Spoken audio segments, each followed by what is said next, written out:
गजेंद्र जल तो पिया, लेकिन जल पीकर उस जल के अंदर क्रीड़ा करने लगा। नीर पीबन हेतु गयो सिंधु किनारे, और कहते 4 प्रहर युद्ध भयो। और जैसे ही उस जल के अंदर क्रीड़ा करने लगा, जल के अंदर एक ग्राह था, मगर था, और उसका पैर खींचने लगा।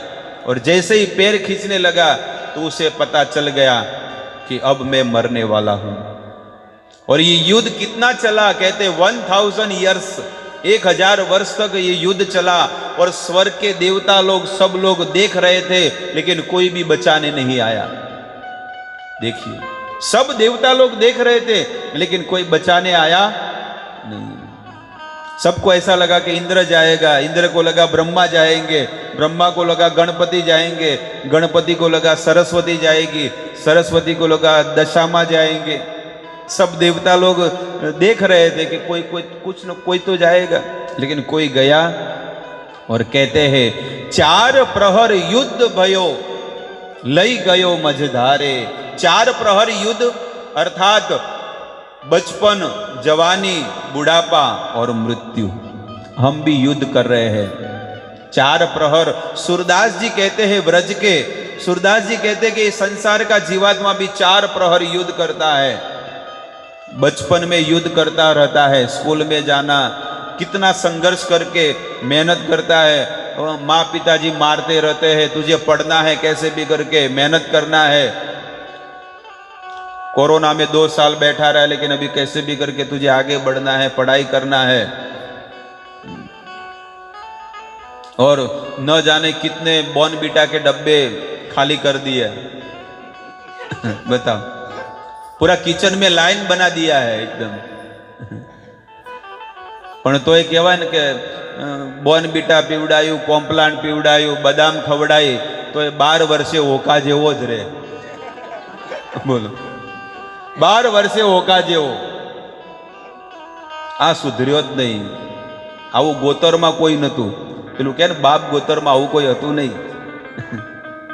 कहने का तात्पर्य है कि संसार का जीवात्मा बचपन में युद्ध कर रहा है, संघर्ष कर रहा है, बड़ा होकर जॉब करता है, मेहनत करता है, फिर विवाह करने के बाद भी वो संघर्ष उसका चालू ही है। शांति नहीं है कोई भी जीवात्मा को, कोई जीवात्मा को शांति नहीं है। बस वो सोचता ही रहता है, सोचता ही रहता है, क्या करूं, कहां जाऊं, कहां पर सुखी हो जाऊं। बस इस प्रकार से वो मेहनत करता रहता है। और गजेंद्र सोच में पड़ गया कि अब मेरी मौत आ गई है, बस अंतिम श्वास है। और कहते हैं नाक कान डूबन लागे कृष्ण को पुकारे। जब नाक कान अंतिम श्वास तक उसे ऐसा लगा कि अब मैं मरने ही वाला हूं, तो भगवान को पुकारने लगा, हे गोविंद राखो शरण, हम अब तो जीवन हारे। संसार का जीवात्मा भी अपनी मेहनत करता है अपनी ओर से, लेकिन जब पूरा जब थक जाता है, तब कहते अब तो भगवान ही करेंगे जो भी करना है, हमारे बस में कुछ नहीं है। गीता में भी भगवान कहते हैं, अपनी विभूतियां बताते हैं। जब अपनी विभूतियों का वर्णन करते हैं, तब अर्जुन कहते हैं कि मुझे आपका वास्तविक स्वरूप मुझे देखना है कि आपका क्या स्वरूप है। तब भगवान ने कहा, मेरा स्वरूप तुझे देखना है कि हाँ। तब भगवान ने अपना विराट स्वरूप बताया। और जब विराट स्वरूप बताया, तब अर्जुन ने कहा कि आप इस स्वरूप में कौन हो। तब भगवान ने कहा, कालोस्मि, मैं काल हूं, काल, और इस संसार में सबको खाने आया हूं। हे अर्जुन, इस 18 दिन के युद्ध में ये करोड़ों सेनाएं आई है, उनको ऐसा लग रहा है कि हम कभी मरने वाले नहीं है, लेकिन ये केवल 18 दिन के मेहमान है। 18 दिन के बाद कोई रहने वाला नहीं है। सब लोग तीर भाला कमान सब लेकर आए हैं, लेकिन कोई भी जिंदा रहने वाला नहीं है। देख ले अर्जुन, तुझे विश्वास नहीं है तो सब मेरे मुख में आ रहे हैं, काल के कौड़िए बन रहे हैं। जिसे हम दाल चावल सब चबाते हैं ना, ऐसे सब लोग, भीष्म देव, द्रोणाचार्य, अश्वत्थामा, सब लोग बड़े बड़े जितने भी अतिरथी महारथी, सेनापति जितने भी लोग हैं ना, सब भगवान के मुख में स्वाहा हो रहे थे, स्वाहा। और भगवान ने कहा कि ये लोगों को तो छोड़ दो, लेकिन इस संसार के जीवात्मा है ना, उनको भी मैं खाने आया हूं। किसी के जीवन में से 10 साल चले गए, वो कहां गए? हम बचपन में छोटे थे ना, वो 10 साल कहां गए हमारे? जब बड़े हुए 20 साल के, वो 20 साल कहां गए? 30 साल कहां हो गए? हम कहते हैं ना, इंग्लिश में क्या बोलते हैं? आई एम 50 ईयर्स ओल्ड, मैं 50 साल पुराना हुआ, ऐसा बोलते हैं ना। आई एम 50 ईयर्स ओल्ड, मैं 50 साल पुराना हो गया। नया नहीं बोलते हैं, लेकिन क्या बोलते हैं? Old. I am 50 years old, 51 years old, मैं जूना हो गया इतना। तो 50 साल कौन ले गया हमारे जीवन में से? 50 साल कौन ले गया? काल। वो काल आकर हमारे जीवन में से 50 साल ले गया, और अब जो शेष बचा है वो भी चला जाएगा। किसी के जीवन में से 30 साल चले गए तो समझ लो कमर तक चला गया। जैसे अजगर होता है ना, अजगर कैसे खाता है? धीरे धीरे खाता है। वैसे हमको भी भगवान का ये काल स्वरूप है ना, कमर तक खा गया। किसी को 40 साल 50 साल चले गए तो समझ लो किसको वक्षस्थल तक खा गया। किसी को 60 साल हो गए तो गले तक, किसी को 65 साल तो यहां तक, और फिर यहां पर गए तो समाप्त, द एंड हो गया। ये है भगवान की माया। कबू स्वर्ग उठाए, कबू नरक डुबाए। कभी कभी भगवान की माया हमको स्वर्ग ले जाती है पुण्य के हिसाब से, और कभी कभी नरक में ले जाती है। और इस प्रकार से स्वर्ग नरक करते करते हम 84 के चक्कर में घूम रहे हैं, लेकिन आज तक हमारा कल्याण नहीं हुआ। कितनी बार हमने जन्म ले लिया। गंगा याम अपी बालू का, हिमालय से लेकर गंगा सागर तक जो गंगा नदी बहती है उसमें कितनी रेती है, हम गिन सकते हैं? उतनी बार हमने मनुष्य बन गए, उतनी बार हम इंद्र बन गए, उतनी बार हम ब्रह्मा बन गए, लेकिन आज तक हमारा कल्याण नहीं हुआ, उद्धार नहीं हुआ।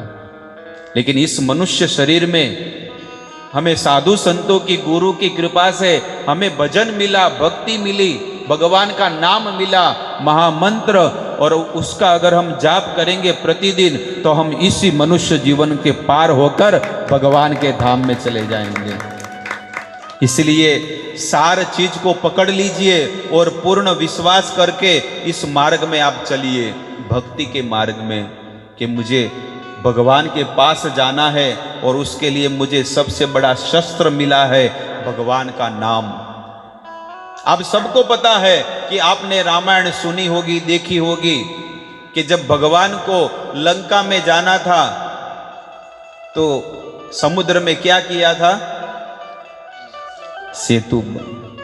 और सेतु वो कौन सी चीज से बनी थी? लकड़ी के थे कि पत्थर के थे?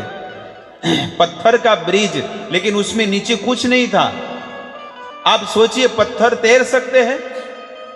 नहीं तैरते हैं। लेकिन नौल नील जामवन जितने भी वानर हैं, सब लोगों ने सोचा इस पत्थर के ऊपर राम नाम लिखेंगे ना तो निश्चित ये पत्थर तर जाएंगे। और इतने बड़े बड़े पत्थर, उसके ऊपर राम नाम लिखा, और जैसे ही उस पत्थर को जल में डाला वो पत्थर तैरने लगा, वो पत्थर तैरने लगा।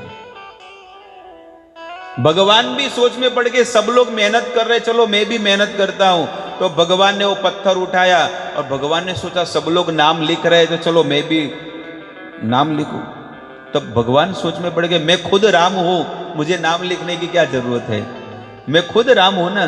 तो भगवान ने वो पत्थर लिया और जैसे पानी में डाला, डुबुक करके डूब गया, पानी में डूब गया। हनुमान जी ने कहा, सबको बोल देता हूं कि देखो भगवान है। संसार के इंसान लोग जब राम नाम लिखकर पत्थर डाला तो तैर गया, लेकिन ये साक्षात भगवान है और उन्होंने पत्थर डाला तो डूब गया।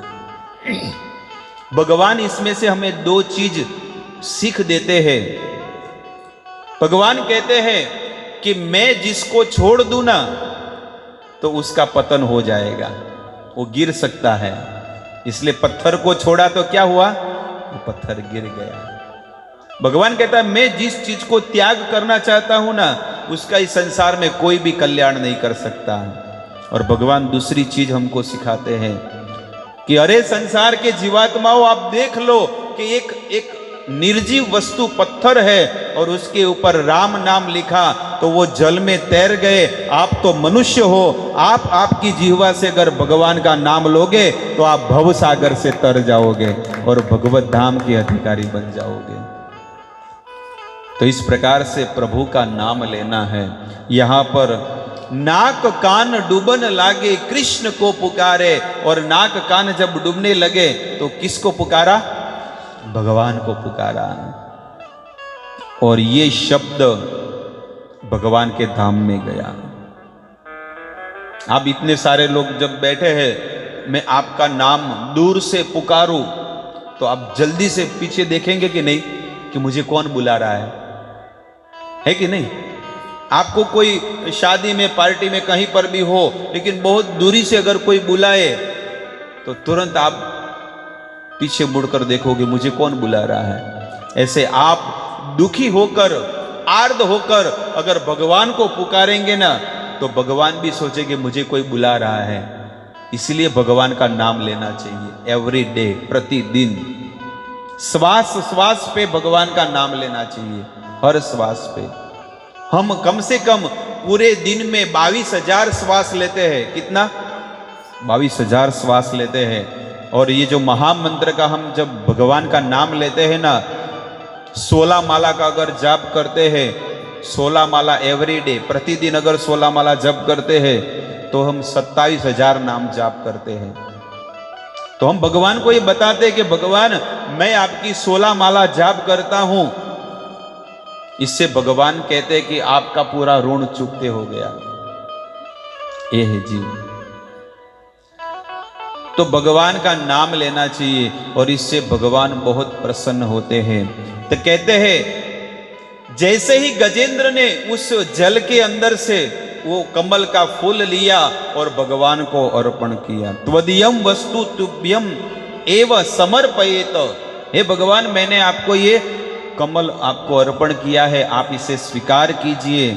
और कहते हैं द्वारिका में शब्द गयो शोर भयो भारे, शंख चक्र गदा पद्म गरुड़ लई सिधारे। जैसे ही गजेंद्र ने त्रिकुट पर्वत पे उस जल के अंदर भगवान को प्रार्थना की, भगवान की स्तुति की। बताइए आप, एक बाजू उसकी मौत आ रही है, लेकिन एक बाजू गजेंद्र किसको पुकार रहा है, भगवान को पुकार रहा है। अंतिम श्वास में, जैसे हमारी भी अंतिम श्वास होगी, लेकिन उस समय हम परिवार वालों को देखेंगे, काका ताऊ मामा फूफा, उनको सबको देखते मर जाएंगे। बस यही होने वाला है और कुछ होने वाला नहीं है। पूरा जीवन पाप किया और अंतिम जीवन में भी परिवार वाले के बीच में हम मर जाएंगे। और अंत मति सो गति, जीवन में हमारी जो मति होगी वैसी हमारी गति होने वाली है। ये रहस्य को आज तक कोई नहीं जान पाया, बस जी रहे हैं, मर रहे हैं ऐसे ही। किसी को ये पता नहीं है कि मनुष्य जीवन इतना अनमोल मिला है मुझे, तो इसका मैं लाभ लूं। ये देखो अंदर, ये पानी के अंदर, ये क्या सुख मिल रहा है उसे। एक ही जगह पर कई कितने सालों से घूम रहे अंदर अंदर छोटे से घर में। वो भी जीव है कि नहीं है, उसे भी मनुष्य अवतार मिला था और ऐसा सत्संग का आयोजन था, लेकिन कभी सत्संग में लाभ लिया नहीं। मुझे तो जल में आनंद लेना है, मछली जल की रानी है, जीवन उसका पानी है, तो घूमते रहो भाई। किसी की इच्छा हो जाएगी तो काट के है कि नहीं। वो जीवन में उसका यही गति है और कुछ गति नहीं है। उसमें क्या आनंद मिल रहा है बताओ। लेकिन इस मछली से एक चीज आपको सीखनी होगी, भले आप मछली को सब कुछ दे दो, लेकिन उसको जल के बाहर आप निकाल दोगे ना, वो तड़पने लगेगी। इससे हमें भी सीखना है कि आप संसार की कोई भी चीज इस मानव को दे दो लेकिन उसे सुख मिलने वाला नहीं है, लेकिन अगर उसे भगवान की भक्ति दे दो तो वो जीवात्मा सुखी हो जाएगा, आनंदित हो जाएगा। जल के बगैर ये मछली एक सेकंड भी जिंदा नहीं रह सकती है, वैसे जीवात्मा भी भक्ति के बगैर एक सेकंड भी जिंदा नहीं रह सकता है। तो अभी क्यों जी रहे हैं? क्योंकि माया का पर्दा लगा है सबके ऊपर, माया। सब लोग यही बोलते हैं कि मेरा मन ही नहीं लगता है भगवान में। क्यों नहीं लगता है? क्योंकि हम संसार में फंसे हुए हैं, हम भव रोग में फंसे हुए हैं। इसलिए भगवान का नाम लेते समय हमें नींद आती है, भगवान की कथा सुनते हैं तो आलस आता है, लेकिन जेठालाल को देखते हैं तो वहां पे वो सीरियल देखते हुए कितना आनंद आता है, तो मोबाइल देखने में कितना आनंद आता है अजय जी। नहीं, 2 घंटे कहां चले जाएंगे पता ही नहीं चलेगा। होता है कि नहीं होता है? अनुभव किया है कि नहीं किया है? 2 घंटे चले गए हमारे, ये मोबाइल हमारा कितना समय खा जाता है। और हम बोलते हैं हमको समय ही नहीं मिलता है। माला करना, सत्संग में जाना, भगवान के धाम में जाना, ये समय ही नहीं मिल रहा है। लेकिन वो समय आपने किसको दे दिया? फालतू चीजों को दे दिया। और जो अनमोल वस्तु जो इस शरीर से आप प्राप्त कर सकते हैं, लेकिन आपने उस समय को अलग अलग चीजों में दे दिया। बताइए कितना बड़ा दुर्भाग्य है।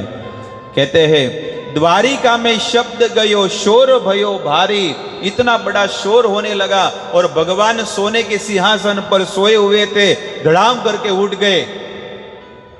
रुक्मणी ने कहा स्वामी क्या हुआ?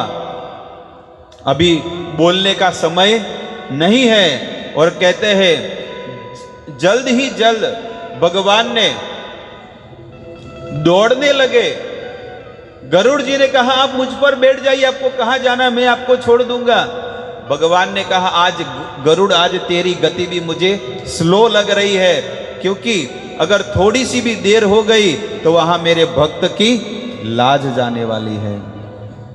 इसलिए भगवान, आकाश में वर्णन है कि भगवान ने सबसे पहले भगवान जा रहे हैं और उसके पीछे गरुड़ जी जा रहे हैं। इतनी तेजी से भगवान दौड़ रहे हैं। और जैसे ही गए तब कहते हैं सबसे पहले वो पानी के अंदर जो ग्राह था, मगर था ना, उसकी भगवान ने रक्षा किया और गजेंद्र की बाद में किया। सब आचार्य लोग, संत महात्मा कहते हैं कि भगवान को किसने बुलाया? गजेंद्र ने बुलाया। लेकिन पहली रक्षा किसकी की? मगर की।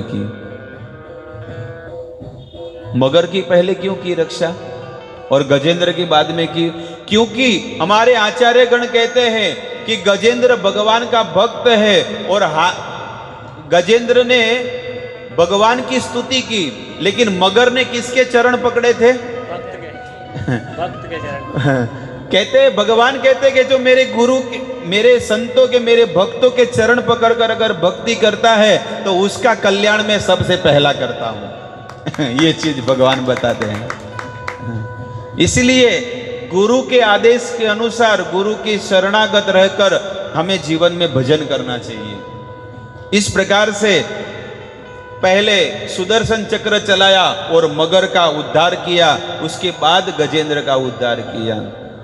तो सूरदास जी कहते हैं सूर कहे श्याम सुनो शरण है तिहारे, अब की बार पार करो नंद के दुलारे। मैं तो आपको हर बार पुकारता हूं, जब जब मुझे मनुष्य अवतार मिला मैं आपको पुकारता रहा, लेकिन आपने मेरी नहीं सुनी। लेकिन कहते हैं कि अब की बार पार करो। इस कलयुग में तो मैं थक गया हूं, कितना कोरोना में हैरान हो गया हूं, तो अब तो मैं थक गया हूं। अब की बार पार करो नंद के दुलारे। हे नंद के दुलारे, आप मुझे इस भव सागर से आप पार कर दो।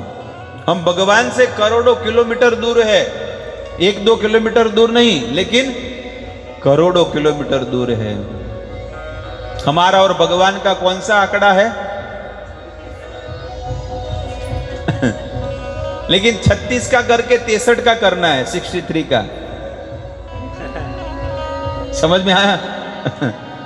यहां पर परमात्मा है भगवान, भगवान हमारी ओर देख रहा है, लेकिन हम उल्टा मुंह करके उधर माया की ओर। देखो लाखों लोग है ना नीचे, वो माया है, माया, और माया में सब लोग आनंद ले रहे हैं। यहां पे उसका अनुभव हो रहा है, देखिए कि कितना आनंद आ रहा होगा उन लोगों को। ये है माया। उनको तो ऐसा लग रहा है कि ऐसा सुख और कहीं है ही नहीं, वैकुंठ में भी नहीं है, इधर ही है मेमको में।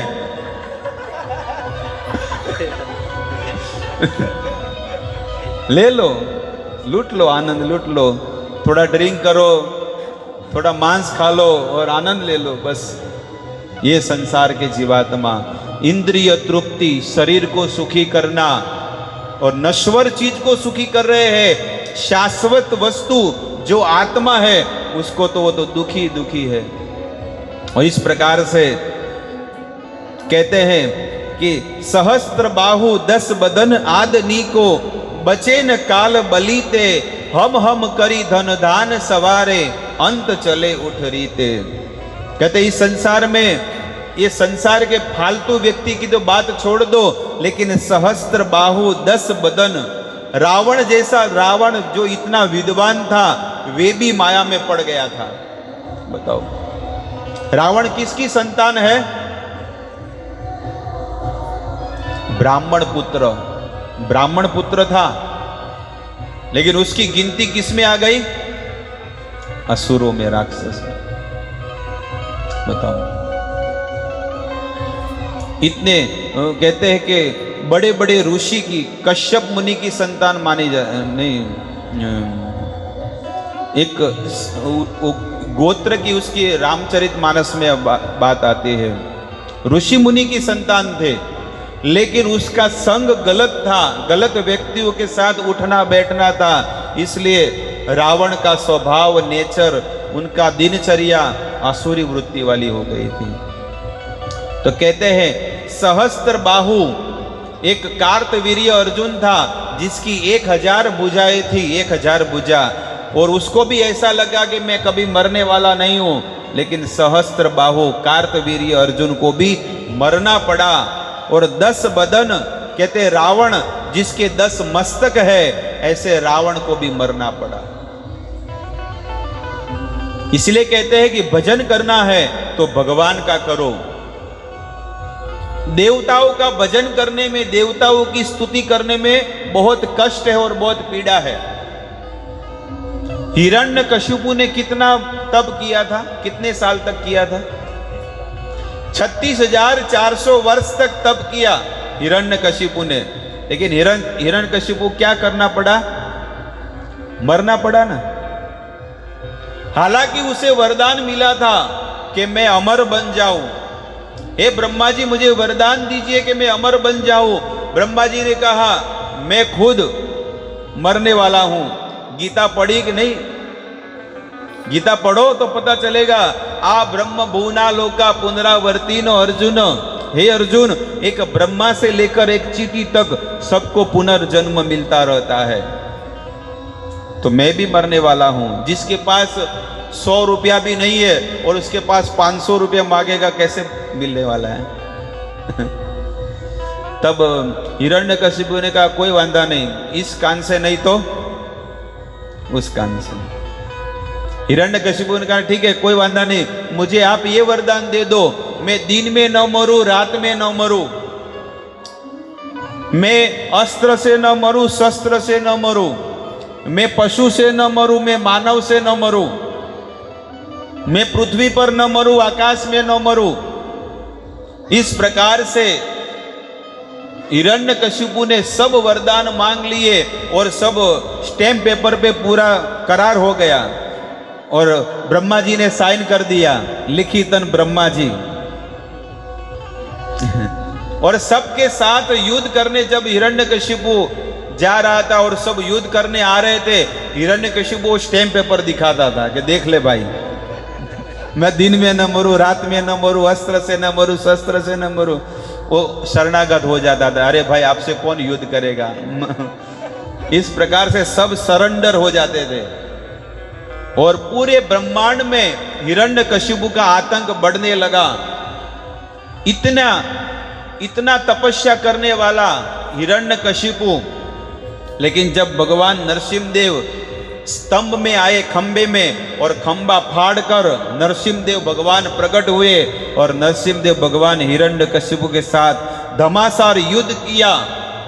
कहते हैं आकाश पाताल एक हो गया, धरती कांपने लगी और अप्सराओं के नृत्य बंद हो गए। हिमालय में जितने ऋषि मुनि थे उनकी तपस्या भंग हो गई और भगवान नरसिंहदेव ने सोचा कि संध्या का समय हो गया है। नरसिंहदेव भगवान ने उसको उठाया और अपनी गोद में लिया और उमरे में, जैसे घर और बाहर होता है ना, उमरे के अंदर दरवाजे के ऊपर बीच में बैठे हैं नरसिंहदेव भगवान और वो स्टैम्प पेपर कहा कि निकालते रहा स्टैम्प पेपर। मैं दिन में न मरूं, रात में न मरूं, तो अभी संध्या का समय है। मैं नर से न मरूं, मैं पशु से न मरूं, तो मेरा आधा शरीर नर का है और आधा पशु का। मैं अस्त्र से न मरूं, शस्त्र से न मरूं, तो मेरे जो नाखून है ना वो अस्त्र शस्त्र में नहीं आते हैं। इस प्रकार से जो जो वरदान उसने मांगे थे ना वो सब उसके अंदर लिखे थे और भगवान ने सब पूरे कर दिए। और संध्या का समय हुआ और भगवान ने सोचा अब इसका काल आ गया है। भगवान ने जोर से अपने नाखून उस हिरण्यकशिपु के पेट की ओर लेखे और जैसे जोर से चीर दिया उसका पेट और उसके अंदर जो आंत थी, आंत सब निकाल के अपने गले में पहन लिया और सब देवता फूलों की वर्षा करने लगे। लेकिन भगवान इतने क्रोधित हो गए, लाल लाल आंख हो गई नरसिंहदेव भगवान की कि मेरे भक्त प्रहलाद के ऊपर इस असुर ने इतना अत्याचार किया है। तो बहुत क्रोधित होने लगे। सब देवता आकर अपना अपना नाम लेकर कहने लगे, अपनी पहचान बताने लगे कि मैं ये देवता हूं, मैं ये देवता, सब अपना इंट्रोडक्शन करने लगे। लेकिन नरसिंहदेव भगवान का क्रोध बहुत था। लक्ष्मी जी को भी कहा जाओ आपके स्वामी हैं, उनको थोड़ा शांत रखो। लक्ष्मी जी जैसे ही गई तो लाल लाल ऐसे नरसिंहदेव भगवान, अभी हमारे स्वामी का मूड ठीक नहीं है इसलिए मैं नहीं जाऊंगी। तब सब लोग सोच में पड़ गए कि भगवान को कैसे शांत किया जाए। तब सब लोगों ने निर्णय किया जिसने भगवान को प्रकट किया है उस प्रहलाद महाराज को ही भेजो।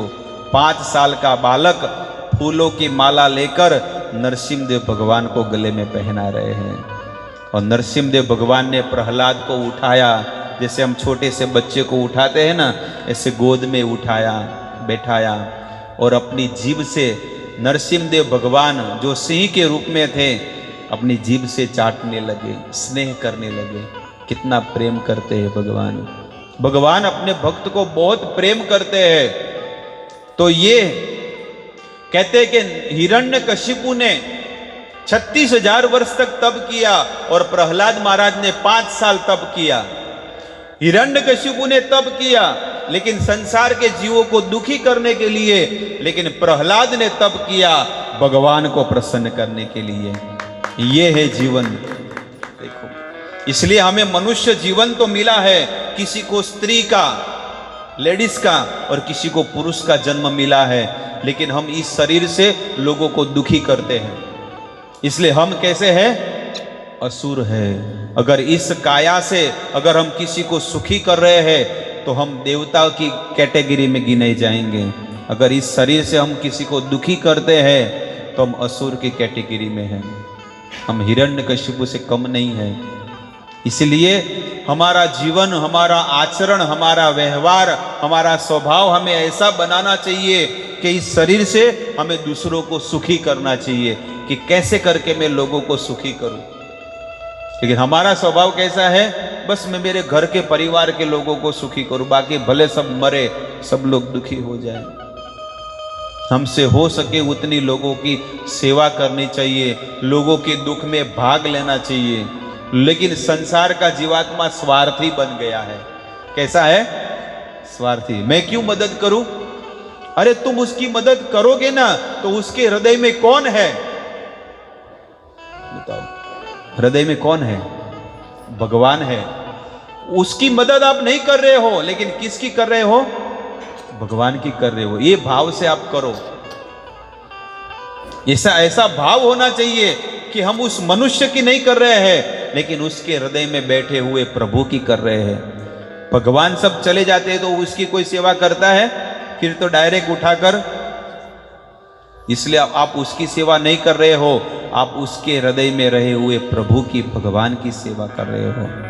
और सबसे बड़ी अगर आपको सेवा करनी है तो एक जीवात्मा को भक्ति दो, आप उसको भगवान का नाम दो, उसको भगवान की कथा दो, ताकि वो प्रभु के भजन में आगे बढ़े। ये सबसे बड़ा दान है। चैतन्य महाप्रभु को पूछा गया कि इस संसार में सबसे बड़ा दान कौन सा है? तब कहते हैं कि एक जीवात्मा को, अज्ञानी जीव को आप अगर भक्ति दे दो, ये सबसे बड़ा दान है, सबसे बड़ा दान है। इस पूरे संसार में सभी लोगों को आप रोटी, कपड़ा, मकान दे दो, लेकिन एक जीवात्मा को केवल भगवान की भक्ति दे दो तो पूरे संसार में रोटी, कपड़ा, मकान के तोले भी नहीं आएगा। इतना सारा पुण्य उस जीव को मिलता है। बताइए, क्योंकि एक जीवात्मा करोड़ों जन्मों से भटक रहा है इस भौतिक जगत में, दुख भुगत रहा है, लेकिन अगर आप उसको भगवान की कथा सुनाकर उसको, उसका मन भगवान की ओर ले जा रहे हो, यह सबसे बड़ा पुण्य आप कर रहे हो।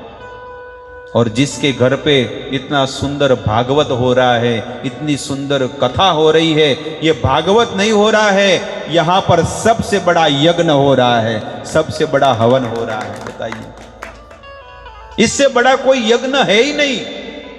भागवत यज्ञ है ना, वो सबसे बड़ा यज्ञ है। और हम सबका कर्तव्य है कि हमारे घर पे ऐसा यज्ञ होना चाहिए कि सब लोग आए और हरि का कीर्तन हो, भगवान का नाम जप हो, भगवान की कथा हो, भगवान की आरती हो, और सब लोग भगवान का प्रसाद लेकर आनंद से मेरे घर से जाए। तो बताइए, उस घर में कोई भी चीज की कमी रहेगी? जीवन में कभी नहीं रहेगी। इसलिए हमें सामने से कहना चाहिए कि हमारे घर पे ऐसा सत्संग होना चाहिए, हमारे घर पर ऐसी कथा होनी चाहिए। ऐसा भाव सबके हृदय में होना चाहिए। गजेंद्र की कथा कहते हुए कहते हैं कि संसार का जीवात्मा भी इसी प्रकार दुख भुगतता रहता है जैसे गजेंद्र है। वो ऐसा सोचता है कि मैंने जो ये बसाया है ना प्रॉपर्टी, ये जन्मों जन्मांतर तक रहेगी। इसलिए सबका स्वभाव ऐसा होता है ना, अगर धर्म में कुछ देना होता है ना तो खर्चा नहीं कर पाएगा। नहीं, मैं सबको दे दूंगा तो मेरा क्या होगा। लेकिन इस संसार में बड़े बड़े धुरंधर लोग आके चले गए, लेकिन एक चिथड़ा भी लेकर नहीं गए। इतना बड़ा पृथ्वी का राजा था, 80% पृथ्वी जीत ली थी। अलेक्जेंडर, सिकंदर राजा, पढ़ाई में आता है ना, वो सिकंदर राजा पूरी पृथ्वी का राजा था। और सिकंदर राजा ने एक निश्चय किया था जब छोटा था कि मैं पूरी पृथ्वी जीतूंगा और पूरी पृथ्वी का राजा बनकर दिखाऊंगा। तब कहते 75% उसने पूरा जीत लिया था, केवल 25% बाकी थी और उसको क्षय रोग हो गया, बहुत डेंजर क्षय रोग। और ये इतना बड़ा भयंकर, अभी का कैंसर समझ लो, क्षय रोग हो गया। और अपने मंत्री को कहा मुझे मेरे घर पे छोड़ दो, अभी मुझे मेरे घर पे जाना है। वैद्य जी ने कहा ये ज्यादा दिन तक ये जिंदा रहने वाले नहीं है। तब मंत्री को, परिवार वालों को, सबको बुलाया और कहा कि मेरी एक छोटा सा काम करना है आपको। क्या करना है? जब मैं मर जाऊं ना तो मेरा जनाजा निकलेगा और हजारों लोग आएंगे मेरे जनाजे में। जब मेरी अर्थी उठेगी ना तो सब लोग आएंगे। इतने बड़े पृथ्वी का राजा सिकंदर है। हम साधारण लल्लू पंजू होते हैं तो भी 20-25 लोग आ जाते हैं शमशान में छोड़ने को। तो ये तो राजा है ना, तो कितने लोग आएंगे? हजारों लोग आएंगे। तो कहा मेरा जब जनाजा निकलेगा तो मेरे हाथ दोनों है ना बाहर रखना, भले बॉडी अंदर होगी लेकिन हाथ दोनों बाहर रखना। ऐसा क्यों? मंत्री ने कहा, सेवकों ने कहा, ऐसा क्यों करना चाहते हो?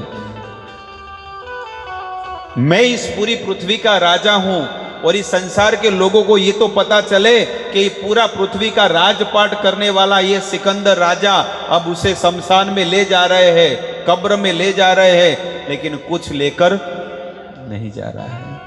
इकट्ठे कर जहां के घर सभी मुल्कों के मालिक थे, सिकंदर जब इस दुनिया से गया तो दोनों हाथ खाली थे। बताइए, अब इतना बड़ा राजा भी एक चिथड़ा भी लेकर नहीं गया। कहते हैं ना कि जन्म लिया तो नंगे आए थे और अंतिम में भी नंगे ही जाते, केवल एक कपड़ा ओढ़ा देते बस, और कुछ नहीं है। बताइए, अच्छे अच्छे डैनलोक के गद्दे पर सोते हैं, एसी में सोते हैं, लेकिन उस समय लकड़े के ऊपर सुलाएंगे। ऐसा नहीं कहेंगे डैनलोक के गद्दे पे सुला के जलाओ, हा? चंदन की लकड़ी में जलाओ तो अच्छा है, उनका कल्याण हो जाएगा। कोई नहीं करेगा। और सब लोग गाली देंगे, गाली, अरे उठा भी नहीं जा रहा है, कितना खा खा के शरीर बढ़ाया है। बताओ, पाप गुजराती में कहवाय ने पाप फूट्યું છે, पाप माणसનું पाप खा रहे, पाप। अभी भी जो हम खाकर आए हैं ना, वो क्या खाया है हमने? 8 बजे हम खा के आए ना, वो पाप खाया है, गीता कह रहा है। इतना समझ लीजिए। हमको तो ऐसा लग रहा है कि हम कड़ी खिचड़ी ने बाजरी ने रोटलो ने ओळू ने બધું ખાધું છે ને, પણ ये पाप खाकर आए हैं हम। और आज तक हमने पाप खाया है, क्योंकि जो भगवान को अर्पण नहीं हुआ है वो शास्त्र कहता है वो पाप है। इसका प्रमाण मैं आपको दे सकता हूं। ऐसे बात मैंने नहीं कहा है कि मैं जो कह रहा हूं वो बात सुनिए, ये शास्त्र हमारा कहता है। आप जो भी वेद कहेंगे मैं उसमें से प्रूफ करके आपको बताऊंगा कि हम जो भी खा रहे हैं केवल पाप खा रहे हैं, भोजन नहीं खा रहे हैं। और पाप जो खाएंगे ना, वो कर्म का बंधन लगेगा और हमको ऐसा जन्म भी लेना पड़ेगा। इसलिए कभी भी ऐसा पाप कर्म वाला चीज कभी भी मत खाओ। खाना है तो ठाकुर जी को, भगवान को अर्पण करके खाओ कि भगवान जमो जमाडू भावना भोजन, हूँ तमने प्रेम थी भोजन अर्पण करूँ छू, हे मारा ठाकुर जी तमे आने स्वीकार करो। गीता का प्रमाण मैं आपको देता हूं, 3रा अध्याय 13 नंबर श्लोक। हे अर्जुन, जो मेरे भक्त होते हैं वो मुझे अर्पण करके यज्ञ में जो बचा हुआ जो भोग होता है वही केवल स्वीकार करते हैं। 3रा अध्याय 13 नंबर श्लोक। यज्ञ सिना सिना संतो मुच्यन्ते सर्व किल विषय भुज्यन्ते अधम। जो मुझे अर्पण किए बगैर अगर भोजन करता है वो कौन है? भुज्यन्ते ते अधम। वो कौन है? अधम है। लेकिन कभी गीता पढ़ी नहीं है, लाल कपड़ा बांध के माड़िया में मुकी दीदी। हमारे लिए है, कोई जानवर के लिए, पशु के लिए नहीं है, मनुष्य के लिए है भगवत गीता। भुज्यन्ते अधम पापा, ये केवल पाप खा रहा है और कुछ नहीं खा रहा है, और उसको हर हर घड़ी का हिसाब वहां पर देना पड़ेगा। तारा जिंदगी ना सरवाड़ा नो चोपड़ो खुलसे अने ए घड़ीए तारे एक एक घड़ी नो हिसाब देवो पड़से कि तने स्त्री नो अवतार आप्यो तो, तने पुरुष नो अवतार आप्यो तो, भारत भूमि में आप्यो, साधु संतोनी वच्चे आप्यो, बधी वस्तुनी सुविधा करीने आपी, पण तोय ते जीवन हारू न जीव्યું, એટલે હવે નરકમાં હડો ને દુખી થાઓ। भगवान को भोग लगाना अच्छी बात है कि बुरी बात है? बोलिए। लेकिन हम करते हैं? नहीं करते हैं। दारू पीना बुरी बात है कि अच्छी बात है? लेकिन वो घर में हम करते हैं। कितने लोग अपने घर में ही सब ऐसा काम करते हैं। छोटे छोटे बच्चे देखते हैं, लेकिन बुरी चीज को हम घर में करते हैं। ऐसी बहुत सारी चीज है, एक चीज नहीं है, ऐसी बहुत सारी चीज है जो नहीं करनी है वो हम सब करते हैं, और जो करनी है ભગવાનને વળી શું ખાવાનું અર્પણ કરવાનું? ભગવાન તો પૂર્ણ મદ પૂર્ણ મિદમ, ભગવાન તો પૂર્ણ છે, એને ધરાવવાની શું જરૂર છે? તો તમને શું જરૂર છે ધરાવવાની? એમને શાંતિ માની લો કે કાંઈ ખાવું નથી. ભગવાન કેવલ પ્રેમના ભૂખ્યા છે કે બસ તમે મને પ્રેમથી ભોગ લગાવો, તમે મારી પ્રેમથી આરતી કરો, તમે મારી પ્રેમથી સેવા કરો અને તમે મને प्रेमથી प्रणाम करो. आज कितने लोग मर गए, लाखों करोड़ों हजारों, और रोज मोबाइल में आते रहते हैं, इतने एक्सीडेंट हो गए, ऐसा हो गया, लेकिन हमारा क्यों नहीं हुआ है? हम क्यों अभी तक बचे हुए हैं? क्योंकि हमारा कुछ पुण्य है, संस्कार है. इसलिए आज से एक नई सीख लेकर जाओ कि घर से हम जब निकलेंगे ठाकुर जी को प्रणाम करके निकलेंगे कि हे प्रभु, मैं जा रहा हूं माया में युद्ध करने के लिए, लेकिन आप मेरी रक्षा करना, मैं आपको प्रणाम करूंगा. ये सबक लेकर जाइए. जब माया में से पूरे संसार में घूमकर जब शाम को हम घर पे आते हैं तो सबसे पहले हाथ पैर धोकर क्या करना है? भगवान को प्रणाम करना है. एको अपि कृष्णस्य कृत प्रणामो दशाश्वमेघेन वृथेन तुल्य. एक बार कोई अगर भगवान श्री कृष्ण को प्रणाम करता है, दंडवत प्रणाम, तो उसे 10 अश्वमेघ यज्ञ का फल प्राप्त होता है. 10 अश्वमेघ यज्ञ. वेद व्यास जी ने कहा, वेद व्यास जी से रहा नहीं गया और वेद व्यास जी ने दूसरी लाइन में और एक लिख दिया, 10 अश्वमेघी पुनरेति जन्म. 10 अश्वमेघ यज्ञ करने वाला तो फिर से इस संसार में मां के गर्भ में जन्म लेगा, लेकिन कृष्ण प्रणामी न पुनर्भवाय. लेकिन भगवान को एक बार प्रणाम किया तो भव सागर से पार होकर वैकुंठ का अधिकारी बन जाता है. इसलिए हमें ठाकुर जी को, हमें भगवान को प्रणाम करना चाहिए, हमारे कृष्ण को प्रणाम करना चाहिए. इस प्रकार से हमारे पास चाहे लाखों करोड़ों अरबों रुपया क्यों न हो, और डॉक्टर को जाके कहेंगे कि डॉक्टर साहब मेरे पिताजी को बचा लो, हमारे पास बहुत करोड़ों रुपया है, बहुत मिलकत है, तो हमारे पिताजी को बचा लो. अगर ऐसा होता तो मुकेश और अनिल अंबानी दोनों अपने पिता को नहीं बचा सकते थे? बचा सकते थे कि नहीं? कि हमारे पास बहुत प्रॉपर्टी है, बहुत प्रॉपर्टी है, आप जितना चाहे उतना ले लो, लेकिन हमारे पिताजी को बचा लो, धीरू भाई को बचा लो. कोई बचा पाया? कितने लोग अभी वो मेहसाणा में कोई मर गई, हाँ हाँ, कितने लोग मर गए. उनके पास धन की कोई कमी है? धन ना ढगला करी दे डॉक्टर पा है, पर डॉक्टर के शू कामनु से? अभी चौथे महीने में गए साल में अप्रैल में कितने लोग मर गए. हाँ, उनके पास पैसों की कोई कमी थी? जोवे एटलू धन आपू पण ऑक्सीजन ज नहीं. बोलो. लेकिन हमारे पास अभी भी श्वास चल रही है, लेकिन हमको कोई वैल्यू नहीं, कोई कदर नहीं है कि कितना अनमोल हमारा श्वास चल रहा है. बताइए. दुर्भाग्य कहेवाय ए मनुष्यनो कि आटलो दुर्लभ अवतार आप्यो पण तोय प्रभुनो भजन नहीं करतो, भक्ति नहीं करतो, बस आ संसारनो भोग करे छे. भोगान भोगता वयमेव भोगता. आ संसारनो भोग भोगवता भोगवता आ जीवात्माने पण हजी शरम आवे छे कि हूँ कयुं मोढुं लईने भगवान पासे जईश, हूँ मरीश तो कयुं मोढुं लईने जईश. मने शरम आवे छे कि मैं आटला आटला पाप कर्या छे. जेटला माथाना वाळ सती राणी, एटला ते कुकर्म मैं कर्या तोळांदे.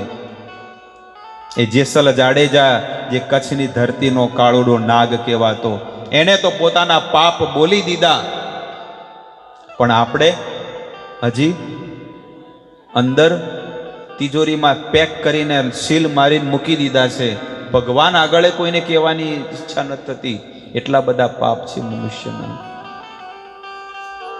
लेकिन वो जेसल ने अपने गुरु, जिसके ऊपर जिसने गंदी दृष्टि डाली थी, उसको गुरु बना दिया और तोरल को कहा, ए जेटला माथान ए वाळ सती राणी, ए जेटला माथाना वाळ रे, एटला ते कुकर्म में कर्या, ए सती एटला ते कुकर्म में कर्या, तोड़ा दे रे ए मजे सल के छे जी। ए लूटी कुवारी जान सती राणी, लूटी कुवारी जान रे, मैं तो वन नाते मोरला मारिया, ए मैं तो वन नाते मोरला मारिया, तोड़ा दे रे ए मजे सल के छे जी। जेसल ने पूरे पूरे पाप बोल दिए कि जेटला मथेजा वाल सती रानी, एटला ते कुकर्म में कर्या। इतने सारे पाप कर्म मैंने मेरे जीवन में किए हैं। जेसल ने तो कहा, लेकिन हमने आज तक नहीं कहा। क्या भगवान हमारी बात नहीं जानते? सब कुछ जानते हैं, लेकिन फिर भी भगवान ने क्या करके रखा है? हम जितने भी यहां पर लोग बैठे हैं, हम सबकी बात हमारे हृदय में है। अगर भगवान धारे ने तो यहां पर सबकी बात खोल सकते हैं एलईडी स्क्रीन पे, ऐसा कि भाई आप जिसको इतना प्रेम करते हो उसका पहला देख लो वीडियो पूरा। 8 साल से अभी तक जो जो उसने पाप किए हैं ना, किसी को पता नहीं है, लेकिन मुझे पता है। भगवान ने कहा देखना है तो देख लो, फिर आप प्रेम करो। कोई करेगा एक दूसरे से?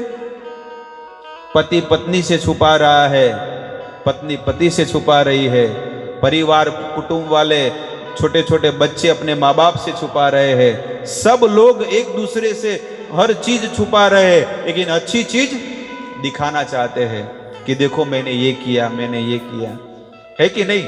सब लोग वो फोटो गिरा के व्हाट्सएप में फेसबुक पे भेजते, लेकिन अच्छे फोटो, कोई बुरा कोई भेजता है कि मैंने ये पाप किया और अच्छा फोटो बार बार भेजते हैं।